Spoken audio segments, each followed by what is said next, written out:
Bonjour à tous. Aujourd'hui, je vais vous faire un tuto assez long, vous expliquant en détail la gamme des crayons Faber-Castell Polychromos. C'est une gamme de crayons que j'utilise tout le temps lorsque je fais mes coloriages au crayon de couleur. Donc voilà, je vais vous expliquer complètement l'utilisation de ces crayons.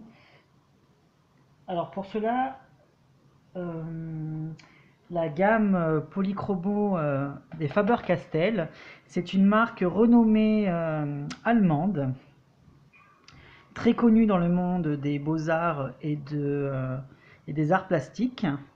Donc voilà, vous pouvez y aller les yeux fermés, c'est du produit de haute qualité, très haut de gamme.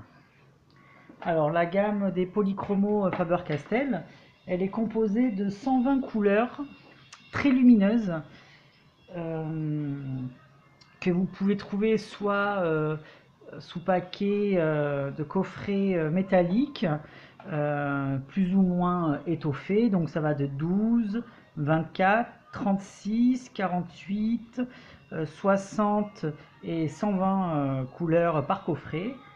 Donc le prix varie en fonction de la quantité de crayons et surtout varie en fonction des différents sites et revendeurs, hein, surtout. Donc suivez bien les promotions chez les uns, chez les autres, et profitez des bonnes affaires parce que ce sont des crayons qui valent assez cher, mais vous ne regretterez pas du tout leur achat. Alors, les polychromos sont des crayons très gras, donc c'est vraiment un régal à utiliser pour faire des dégradés, pour faire des aplats de couleurs. Vous pouvez les utiliser à sec, vous pouvez les estomper avec un blender, avec des estompes, avec des cotons-tiges et de l'essence. Vous pouvez faire ce que vous voulez avec, franchement c'est du très très bon matériel. Alors les polychromos, vous pouvez les acheter euh, comme je vous ai dit, soit en coffret, soit vous pouvez acheter le crayon unitaire en fait. Donc le crayon polychromo, suivant les sites de vente, coûte entre 1,80 €, 2 €, 3 €. Donc vous voyez, vous avez vraiment tous les prix. Donc essayez de trouver le site où c'est le moins cher. Moi personnellement, je les achète chez Cultura. Pourquoi? Parce que déjà le prix du crayon est de 1,79 € pièce. Et de plus, j'ai la chance d'avoir un magasin Cultura juste à côté de chez moi. Du coup, je ne paye pas les frais de port parce que je me fais livrer les crayons directement au magasin et j'ai plus qu'à les récupérer sur place. Du coup, je ne paye pas du tout de frais de port. Donc ça, c'est super avantageux parce que quand vous devez remplacer uniquement un crayon, c'est dommage de payer 5, 6, 8 euros de frais de port pour un seul crayon ou alors attendre qui en ait beaucoup plus pour remplacer. Et je trouve ça dommage en fait d'attendre et de payer des frais de port inutiles en fait. Donc voilà, donc la gamme des polychromos, hop, je vais vous la montrer. Alors voici la gamme complète. Vous voyez, il y a beaucoup de coloris différents. Alors il y a un crayon de couleur blanc. Ensuite, vous avez des teintes jaunes avec 9 couleurs. Vous avez les teintes orangées avec 4 couleurs. Les teintes rouges avec 7 couleurs. Vous avez ensuite du rose avec 10 couleurs. On passe au violet qui est composé de 9 coloris différents. Ensuite on arrive au bleu. Alors le bleu c'est la couleur la plus large avec le vert. Pour le bleu vous avez 17 couleurs et pour le vert vous avez 20 couleurs. Ensuite nous passons, hop, j'enlève ça, à l'ocre rouge. Ces couleurs-là, il y a 7 couleurs. Les couleurs chères sont composées de 4 coloris différents. Ensuite, nous passons au ocre jaune avec 6 couleurs. Les marrons avec 7 couleurs. Et ensuite, vous avez 12 teintes de gris différents, plus ou moins chauds. Un noir, et 3 crayons de couleur métallisée, or, argent et cuivre. Donc voilà pour la gamme complète des crayons polychromos. Maintenant, je vais vous montrer concrètement ce que valent ces crayons sur du papier. Alors pour cela, on va faire une première utilisation des crayons à sec. Alors on va faire un aplat de couleur à sec, tout bêtement. Donc vous allez voir, les crayons sont très gras, donc il n'est pas nécessaire d'appuyer fortement sur la mine pour avoir une belle teinte. C'est vraiment un régal d'utilisation. Je vous les conseille vivement.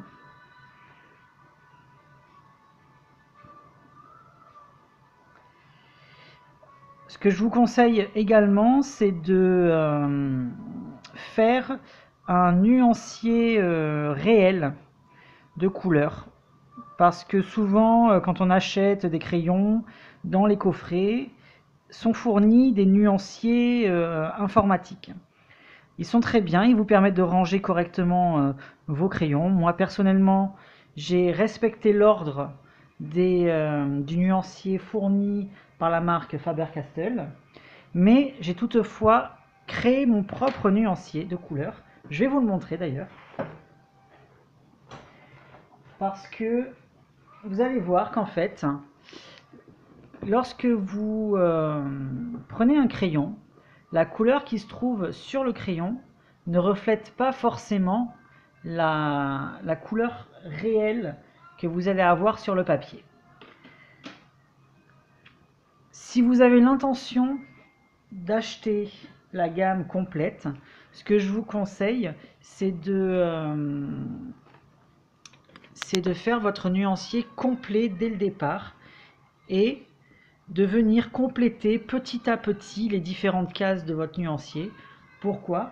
Parce que si vous commencez à faire un nuancier avec les couleurs que vous avez seulement, et que vous en achetez d'autres, il va falloir recommencer, tout simplement. Donc en même comme ça, si vous avez l'intention d'acheter la gamme complète dès le départ, petit à petit, faites plutôt un nuancier complet que vous n'avez pas à refaire plusieurs fois. Voilà, donc là j'ai respecté l'ordre de la marque et je trouve le nuancier très bien fait, avec quelques incompréhensions de temps en temps, parce qu'il y a des couleurs, je me demande pourquoi ils ont placé à tel ou tel endroit alors qu'ils auraient dû les placer ailleurs. Mais bon, ça après, c'est pas grave, hein, du moment que vous les classez après par ordre, dans le même ordre dans votre boîte, dans vos trousses ou peu importe, vous les retrouverez plus facilement. Sachez également que sur le crayon en lui-même, vous avez le descriptif. Alors je ne sais pas si on va le voir. Voilà, vous avez le descriptif. Vous avez la teinte. Donc là, c'est un ocre,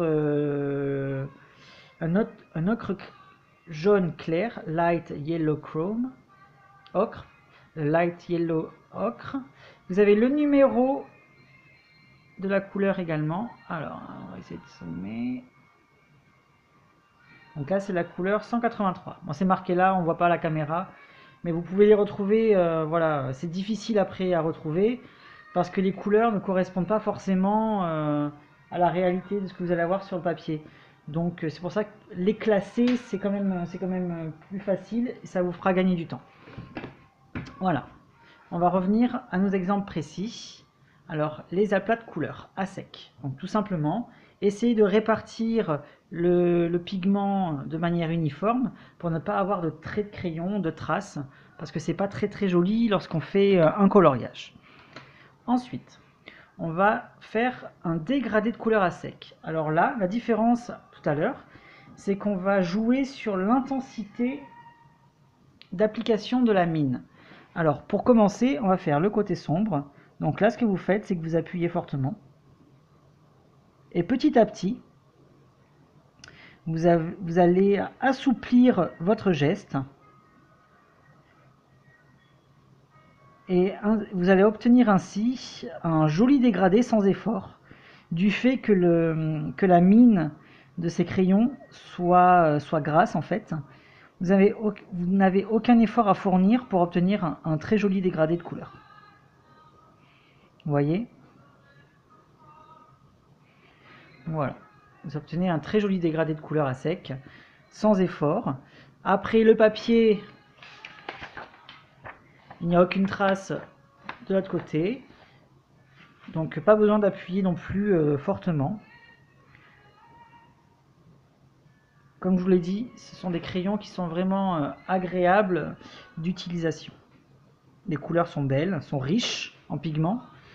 Donc je vous les conseille, comme je vous ai dit, fortement. Donc, voilà. Ensuite, on va dégrader deux couleurs. Vous allez voir qu'on peut dégrader deux couleurs entre elles. Donc essayez de prendre des couleurs proches ou même des couleurs très éloignées. C'est ce qu'on va essayer de faire. Je vais prendre un rose, un bleu. Donc on va commencer par un bleu qu'on va dégrader ensuite vers le rose. Alors vous appliquez la première couleur en insistant bien. Hop. Et ensuite avec la deuxième couleur, vous allez appliquer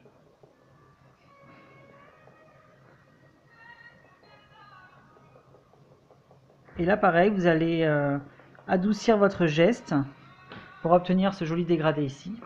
Et avec la première couleur encore, vous revenez en appuyant un petit peu plus fortement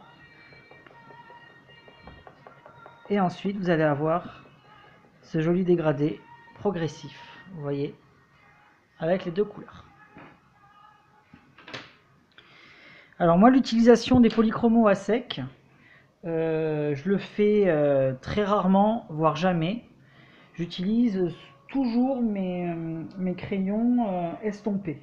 Je trouve que le rendu en fait est beaucoup plus joli parce que quand on achète du papier spécial dessin ou alors dans les livres, la plupart du temps, vous obtenez ce petit grainage sur le papier.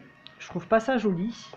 Moi, j'aime pas utiliser des estompes papier ni le blender. Je trouve que ça ternit pas mal les couleurs. Je préfère utiliser l'essence sans odeur qui révèle les couleurs et qui donne un aspect superbe au coloriage. Donc voilà. Donc ensuite, on va voir que vous pouvez mélanger. On peut faire un essai, 3 couleurs. Alors je vais essayer de faire des couleurs assez proches pour avoir un joli dégradé cette fois-ci. Donc je vais utiliser les verts oxyde. Donc un foncé.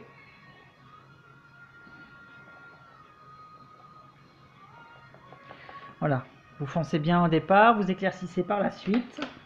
Hop, la deuxième couleur à cheval, même principe. Vous foncez au départ, vous éclaircissez par la suite. Vous voyez, vous obtenez du coup un beau dégradé progressif. Et avec la troisième couleur, ce que je fais, c'est que je viens recouvrir l'ensemble. Hop. Et après, progressivement,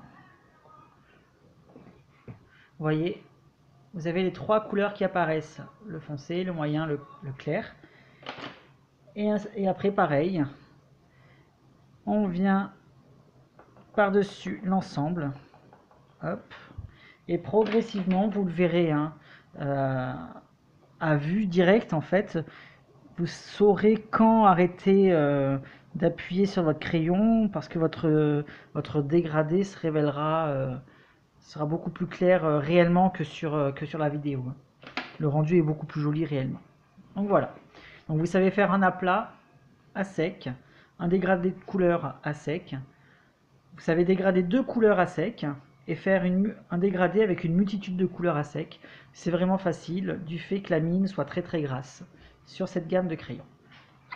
Ensuite, nous allons faire la même chose, mais avec l'utilisation de l'essence sans odeur. Je vais vous montrer quelle essence j'utilise. Donc toujours la même, c'est l'essence sans odeur de la marque Sennelier. Alors, vous les trouvez facilement dans les magasins Beaux-Arts. type Cultura, le géant des beaux-arts, sur internet également, Amazon, Cultura, le géant des beaux-arts et bien d'autres. Les prix pareil, ça varie en fonction des revendeurs. Donc moi cette essence là je l'achète comme je vous ai expliqué chez Cultura. Le gros flacon coûte 9,99 €. Il en existe un plus petit si vous voulez essayer à 5,50 €. Donc voilà. Pour l'application, j'utilise des cotons-tiges classiques, quelconques. Je prends les moins chers, à vrai dire, par paquet de 600. On trouve ça partout. Et j'utilise également une petite éponge ardoise. Ce sont les petites éponges blanches très fines, comme ceci, que vous aviez quand vous étiez petit pour effacer vos ardoises à craie. En fait, vous prenez votre éponge, vous prenez votre essence, et sur l'éponge, vous versez délicatement et vous n'en mettez pas trop de l'essence. Voilà, ça suffit. Vous repérez la partie de l'éponge sur laquelle vous avez imbibé l'essence, versez l'essence, et ensuite vous prenez votre coton-tige et vous venez appuyer là où vous avez versé l'essence. Voilà, comme ceci. Et là maintenant votre coton-tige est imbibé d'essence. Du coup vous pouvez estomper votre crayon de couleur. C'est largement suffisant. Et dès que vous voyez que votre coton-tige sèche, ben vous faites exactement le même procédé. Vous reprenez votre éponge, vous rappuyez avec votre coton-tige et c'est tout. Alors, on va faire notre aplat de couleur que on va estomper ensuite avec l'essence. Donc là, on va prendre un bleu de Prusse. Donc pareil, vous venez appliquer la couleur sur le papier.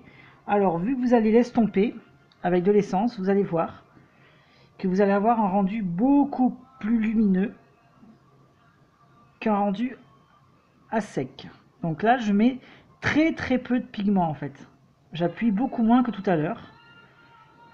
Et en fait, l'essence va accentuer la couleur. Vous allez voir, regardez de suite, vous avez la couleur réelle qui va apparaître.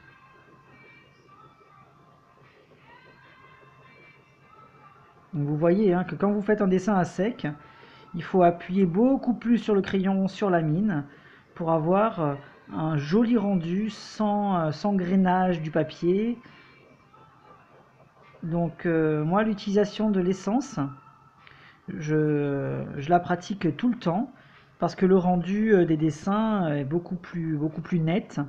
Ça efface tous les traits, ça efface les différentes zones lorsqu'on applique mal le crayon. En fait, quand on appuie plus ou moins fort sur la mine, ça peut créer des traces. Donc du coup, ça efface tout ça et vous voyez, vous obtenez un aplat de couleur parfait en fait, sans traces.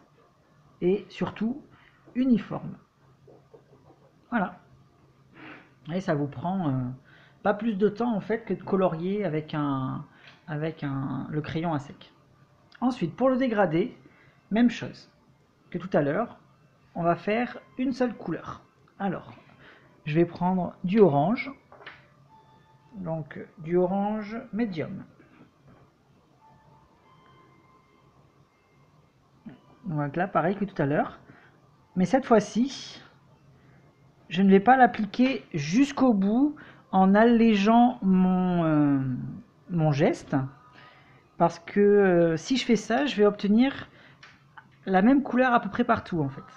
Donc j'utilise un coton-tige, donc la deuxième partie du coton-tige que je n'ai pas encore utilisé. J'applique l'essence. Et là en fait, je vais venir estomper la couleur orange vers la droite ici. Et vous allez voir que vous allez créer de ce fait un joli dégradé de couleur. Donc là vous allez avoir votre couleur initiale que vous venez ensuite dégrader petit à petit avec votre essence. Ce que vous pouvez faire si vous voulez avoir un joli dégradé progressif, moi je remets un petit peu de couleur sur le bord légèrement au milieu et je recommence. Voilà, vous voyez? Et là, du coup, vous obtenez un superbe dégradé, bien uniforme. Et surtout, sans transition. Vous voyez, vous avez vraiment votre dégradé bien fondu. Donc voilà. Même chose avec un dégradé de 2 couleurs. Donc là, on va utiliser, comme je vous l'ai dit tout à l'heure, 2 couleurs opposées. Donc on va repartir sur du rose et sur du bleu. Hop. Alors on va utiliser le bleu pour commencer. Hop. Et le rose. Alors moi je veux mélanger les couleurs dans ce sens. Donc avoir la nouvelle couleur au centre. Donc du coup j'applique de chaque côté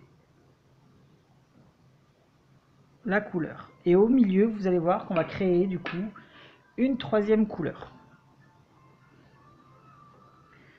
Donc là on fait quoi? On prend un nouveau coton-tige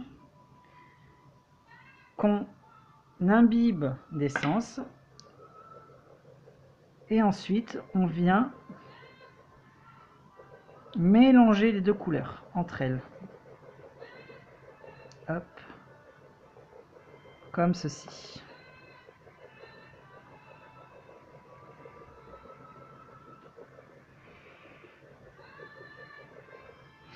Après, comme tout à l'heure, pour avoir un rendu beaucoup plus joli, pardon, je viens accentuer le bord de chaque zone. Hop, et je viens reprendre le coton-tige. Et voilà, comme ceci. Et vous voyez, en fait, on vient de créer une couleur violacée entre les deux. Du coup, on obtient un joli dégradé de couleur qui part du bleu, qui tend vers le violet et qui revient vers le rose. Hop. Et pareil, on peut faire un dégradé de plusieurs couleurs, d'une infinité de couleurs, donc soit proches, soit opposés comme ça, avec les mêmes procédés que tout à l'heure. Donc là, je vais faire un dégradé dans les tons, vous allez voir, ocre, ocre jaune. Donc dans ce cas, je prends un ocre jaune très clair. Hop. Je vais vous montrer ma méthode en fait. Ocre jaune très clair. Ce que je fais, c'est que j'utilise toujours la couleur claire au départ. Donc je l'applique sur toute la surface de ma zone à colorier. Comme ceci. J'en ai pas trop. Hein. Donc là pareil, nouveau côté du coton-tige, côté propre. Je l'imbibe d'essence. J'applique mon essence. Donc là, pas la peine de faire quelque chose de net, de précis, parce qu'après on va rajouter du pigment. Du coup, là, on va obtenir notre joli dégradé. Vous voyez, on a un bel aplat de couleurs. Ensuite, on va passer à cette couleur qui est ocre jaune un petit peu plus foncé, presque doré. Donc là, par contre, vous allez voir que je vais appliquer la couleur, mais j'en mettrai pas trop, pour obtenir justement le dégradé que l'on souhaite. Donc, comme ceci, pas plus. Hein. Là. Et avec le coton-tige, je reviens diluer la couleur que je viens d'appliquer.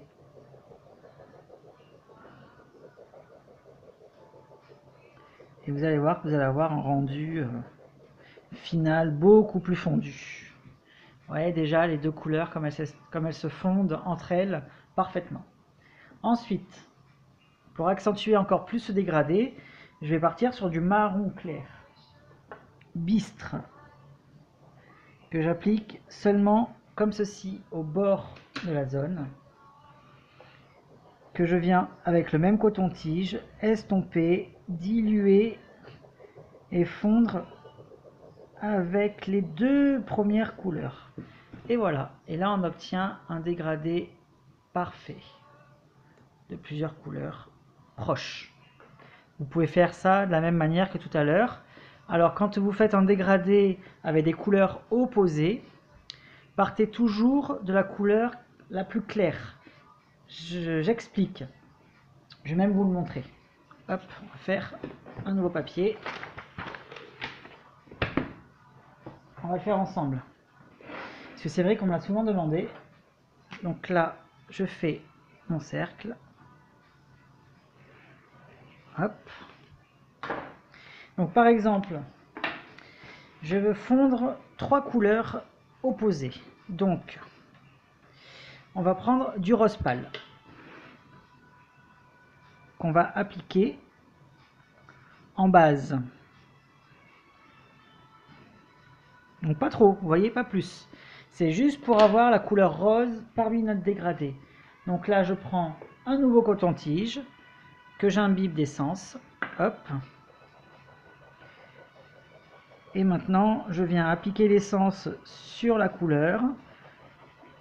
Je l'estompe grossièrement parce qu'après tout va se mélanger lorsque je vais utiliser mon dégradé de couleur. Donc là, nous avons notre rose pâle. Par-dessus ça, je veux mettre du bleu. Je veux faire un dégradé qui tend du bleu vers le rose. Donc je vais utiliser une couleur bleue. Donc là, j'applique comme tout à l'heure, hein, vous voyez. Vous voyez que la couleur la plus claire se met toujours, selon ma technique que j'utilise, en premier. Par-dessus, nous mettons une couleur plus foncée. Parce que si vous mettez la première couleur la plus foncée, vous ne verrez pas le dégradé de couleur. Les autres couleurs seront perdues dans la couleur foncée et votre dégradé n'existera pas en fait.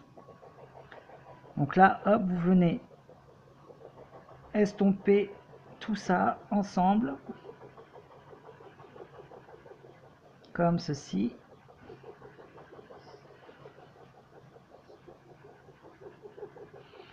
Voilà, vous voyez, vous obtenez un joli dégradé, bien uniforme, bien fondu. Donc là, ça tend du bleu, ça passe par le violet, vers le rose. Et maintenant, pour accentuer tout ça, on va utiliser une couleur encore plus foncée. Donc comme tout à l'heure, hein, seulement vers le bord de la zone à colorier. Et là, on vient estomper et fondre les couleurs entre elles. Pour avoir un beau rendu, moi ce que je fais, c'est que je fais des cercles, toujours. J'estompe toujours avec des mouvements circulaires. Et voilà, là vous obtenez, vous voyez, un joli dégradé de couleurs. Pourtant, j'ai utilisé, on va mettre les couleurs à côté, 3 couleurs vraiment différentes les unes des autres. Un bleu très foncé, un bleu moyen et un rose très très clair. Vous voyez que là, nous pouvons distinguer les 3 couleurs. Et vous voyez que du coup, ça vous en a créé une infinité entre chaque couleur. Donc voilà, là c'est les explications générales pour l'utilisation des crayons de couleur polychromaux. Voilà, je rappelle, hein, c'est des crayons de très haute qualité qui valent assez cher. Mais vous verrez, lorsque vous les utiliserez, vous ne pourrez plus vous en passer. Parce que c'est vraiment du matériel de très bonne qualité et vraiment très agréable à utiliser. Donc voilà pour mon tuto pour les crayons de couleur polychromaux. Si vous souhaitez réaliser vos propres coloriages, donc si vous ne voulez pas faire de coloriage issu d'un livre imprimé au préalable, pour ce tutoriel, j'ai enfin trouvé un papier adéquat à l'estompe avec de l'essence pour avoir un rendu très joli. Donc j'utilise tout bêtement un bloc croquis. Alors je n'ai trouvé que celui-ci dans mon magasin Cultura. Il n'y avait pas le croquis Canson. Ils étaient en rupture de stock. Donc pour l'instant j'essaye avec celui-ci. J'essaierai de voir la prochaine fois que j'irai au plus tard s'ils ont le fameux bloc croquis Canson. C'est des blocs XL il me semble leur dénomination. Donc j'ai enfin trouvé un papier convenable pour pouvoir réaliser mes tutoriels. Donc voilà, je vous remontre le rendu. Des crayons polychromos à sec. Vous voyez, vous avez un rendu légèrement grainé, ce qui est dû au papier utilisé. Et ensuite, vous avez un rendu qui est beaucoup plus lisse, beaucoup plus lumineux que tout à l'heure, par rapport à l'utilisation de l'essence sans odeur. Donc voilà. Voilà ce que je peux dire et ce que je peux vous dire sur les crayons de couleur polychromos de la marque Faber-Castell. J'espère que ce tutoriel vous a été clair pour vous, qui vous a donné des réponses à des questions que vous pouvez vous poser. Donc je vous dis à bientôt pour un nouveau tutoriel et je vous dis au revoir. À la prochaine. Bye bye.